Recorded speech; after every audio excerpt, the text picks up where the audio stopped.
minggu lalu ibu tuh sempet kayak di RS dekat rumah tuh diinfus sebentar, tapi yang kayak diinfus cuman berapa jam terus dia rawat inap lagi di rumah. Sebenarnya sih di 2 minggu terakhir ini emang ibu tuh suka ngeluh badannya ya agak sakit-sakit gitu. Sebelum meninggal itu apakah ada nggak gitu misalnya mungkin dia itu ada tanda-tanda gejala penyakit yang diderita oleh almarhum? Kemarin bilang beliau juga katanya masih pusing gitu ya, katanya udah 5 watt gitu. Dan aku juga mungkin aku nyesalnya kayak mungkin I didn't take it seriously gitu kan. Kalau tahu bakal kayak gini ya udahlah nggak usah ngajar dulu, udah tahu belum sembuh banget. Pas tengah malam ayah masuk ke kamar, ayah keluar lagi terus bilang katanya ibu nggak gerak.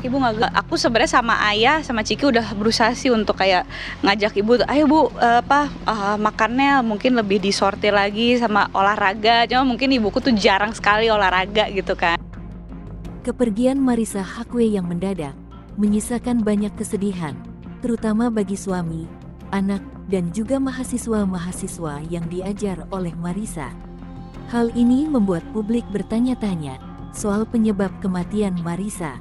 Setelah diulik, ternyata ada petunjuk penting yang mengungkap soal penyakit yang menyebabkan Marissa meninggal mendadak. Bella, anak sulung Marissa, mengungkapkan penyesalan yang amat mendalam karena dirinya tidak memperhatikan sakit yang dirasakan ibunya selama ini. Sebenarnya sih di 2 minggu terakhir ini emang ibu tuh suka ngeluh badannya ya agak sakit-sakit gitu, karena kan emang ibu kan usianya udah memasuki 60-an ya, dan dengan kegiatan dia sebagai pengajar gitu. Dan aku sebenarnya sama ayah sama Ciki udah berusaha sih untuk kayak ngajak ibu, ayo bu makannya mungkin lebih disortir lagi sama olahraga. Cuma mungkin ibuku tuh jarang sekali olahraga gitu kan. Dan dia baru perbanyak minuman sehat tuh beberapa waktu terakhir gitu, waktu dia udah rada nggak bisa ngangkat tangannya gitu. Tapi memang kayak 2 minggu terakhir gitu kan, aku kan juga suka ngobrol sama Ciki sama ayah gitu kan. Jadi emang kalau menurut cerita orang-orang, ibu tuh makin sering mention atau ngomongin tentang kematian gitu. Ya dia beberapa kali udah sering ngomong tentang itu sih, karena ibuku tuh emang nggak pernah takut ngomongin kematian. Buat dia tuh kayak kalau kata bokap, kata ayah aku gitu, ibu tuh ngomong kematian tuh kayak jajan bakso aja. Buat dia tuh it's very normal and it is indeed normal. Cuman kan kebanyakan orang kalau ngomongin hal itu kan kayak apaan sih, udahlah gitu. Emang akan kejadian, tapi ya udah, kita hidup ini berusaha untuk menjalani hidup sehat aja, pola hidup teratur. Intinya berjuang sehat lah gitu. Cuman ya dia tuh nganggap kematian tuh bukan topik menakutkan seperti kebanyakan orang gitu. Nah itu katanya mahasiswanya juga gitu, waktu itu di kelas dia kayak bilang, doain saya ya nanti kalau misalnya saya meninggal, meninggalnya tuh prosesnya mudah, nggak nyusahin keluarga gitu. Aku baru tahu kemarin, dan aku ngeliat juga dari wawancara mahasiswanya ibu di mana gitu, di sosmed. Aku ngeliat kayak ya Allah, ternyata sering itu ibu ngomong itu gitu. Dan kayaknya sih minggu lalu ibu tuh sempet kayak di RS dekat rumah tuh diinfus sebentar, tapi yang kayak diinfus cuman berapa jam terus dia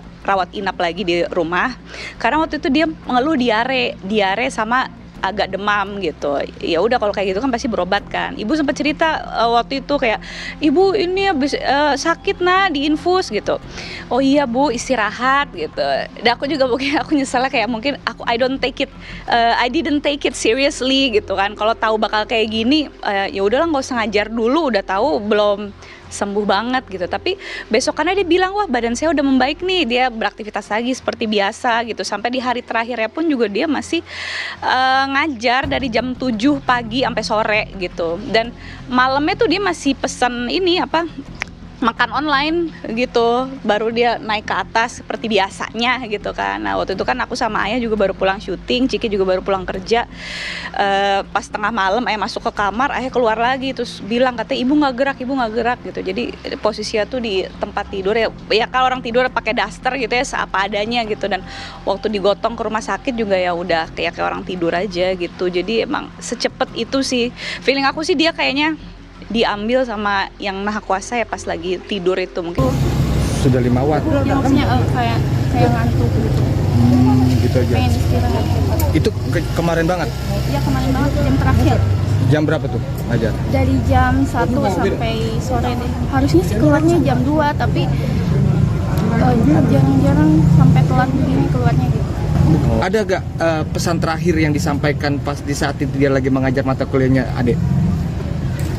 Beliau bilang katanya kalau ibu spiritnya udah hilang, semoga spiritnya masih ada di diri kalian gitu, tetap semangat. Yang Adek kenal tuh sosok almarhumah itu seperti apa, Dek? Baik banget, terus sering terakhir kita juga, beliau juga baik banget. Terus kalau ngajar tuh kayak nggak bikin ngantuk gitu, nggak bosan. Itu ngajar mata kuliah apa? Kalau di jurusan saya, beliau mengajar hukum bisnis. Hukum bisnis. Bella, anak perempuan Marisa dan Ikang Fauzi, mengungkap bahwa sudah 2 minggu ini, Marisa sering mengeluh badannya sakit. Sampai-sampai, Marisa sempat diinfus karena kondisinya yang tidak sehat. Dokter spesialis jantung dan pembuluh darah, Vito Damai mengatakan bahwa kejadian meninggal mendadak Marisa diduga berkaitan dengan masalah jantung. Melihat kondisi tersebut, Marisa diduga mengalami sindrom kematian mendadak atau SDS. SDS adalah sindrom jantung yang menyebabkan henti jantung mendadak dan kemungkinan kematian. Beberapa dari sindrom ini merupakan hasil dari masalah struktural pada jantung. Sebagian lainnya mungkin disebabkan oleh ketidakteraturan dalam saluran listrik jantung. Namun, murid Marisa mengaku, Marisa telah memberi sinyal sehari sebelum meninggalnya Marisa.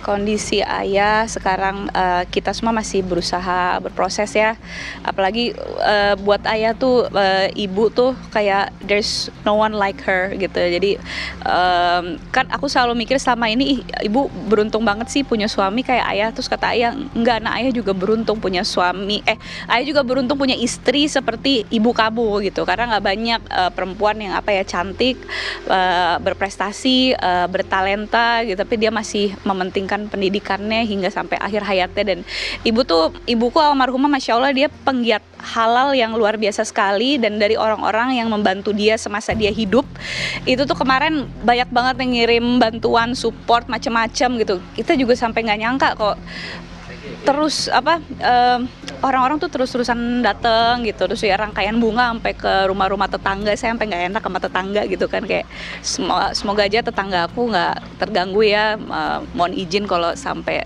jalanannya rame, karena Masya Allah banget nih Mbak, itu rangkaian bunga buat ibu tuh benar-benar datang terus dan nggak berhenti sih, alhamdulillah banget.